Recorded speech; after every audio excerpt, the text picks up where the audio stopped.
আমরা জানছি adjective of quality আর কোয়ান্টিটি, এই দুটো জিনিস আজকের এই ভিডিও থেকে আমরা পরিপূর্ণভাবে শিখতে পারবো। মাত্র দুটি প্রশ্ন, দুইটা অ্যাডজেক্টিভ, দুইটা প্রশ্ন। তো সামনে বলো তো, অ্যাডজেক্টিভ অফ কোয়ালিটি কি দিয়ে প্রশ্ন করলে পাবো? কেমন। ইংলিশে কি দিয়ে প্রশ্ন করব? হাউ। তাহলে হাউ অথবা কেমন দিয়ে প্রশ্ন করলে আমরা অ্যাডজেক্টিভ অফ কোয়ালিটি পেয়ে যাব।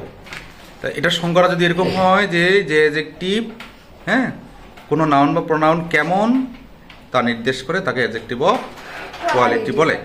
তো অ্যাডজেক্টিভ অফ কোয়ালিটি বের করার জন্য কয়েকটা বাংলা ট্রান্সলেশন ধরো দেখি। ফারিনকে বাংলা ট্রান্সলেশন ধরো। তিনি একজন দয়ালু মানুষ। He is a kind man.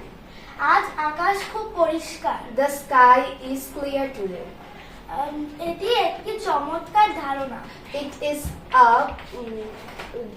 brilliant idea. আচ্ছা, প্রত্যেকটা দেখো, চমৎকার ধারণা, কেমন ধারণা, তার আগের বাক্যটা কি ছিল? কেমন। প্রত্যেকটা অ্যাডজেক্টিভ এখানে কেমন দিয়ে উত্তর চলে যায়, তার মানে অ্যাডজেক্টিভ অফ কোয়ালিটি। এবার হচ্ছে আমরা অ্যাডজেক্টিভ অফ কোয়ান্টিটি জানবো। কোয়ান্টিটি কি দিয়ে প্রশ্ন করবো? কতটুকু। কোয়ান্টিটি মানে কি? কোয়ান্টিটি পরিমাণ। মানে পরিমাণ, গণনা বছর, এটা গণনা করা যাবে না কিন্তু। পরিমাণ কি দিয়ে প্রশ্ন করবো ইংলিশে? How much? How much. হ্যাঁ, তুমি ওকে বাংলা ধরো। হ্যাঁ, না তুমি ধরো বাংলা।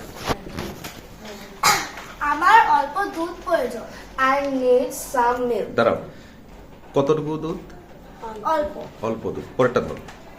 তার প্রচুর ধৈর্য আছে। He has much patience. কতটুকু ধৈর্য আছে? অল্প। তার এখানে অ্যাডজেক্টিভ অফ কোয়ান্টিটি কোনটা? অল্প। অল্প। তারপর বলো। তার গ্লাসে অল্প পানি রয়েছে। He has a little water in his glass. কতটুকু পানি? অল্প। তাহলে এখানে অ্যাডজেক্টিভ অফ কোয়ালিটি কোনটা? অল্প. অল্পটা ইংলিশটা কোনটা ছিল? Little. হ্যাঁ, এই তো। এইভাবে আমরা অ্যাডজেক্টিভ অফ কোয়ালিটি আর কোয়ান্টিটি, যদি আবার ভুলে যাও আবার ভিডিওটা দেখে নিবা। এটা হচ্ছে নুরুজ্জামান স্যার পেজে আপলোড হয়ে যাবে। আর একটা ইংলিশ দুইটা চ্যানেল আছে, নুরুজ্জামান 360 আর ইংলিশ 8, এগুলোতে আপলোড হয়ে যাবে।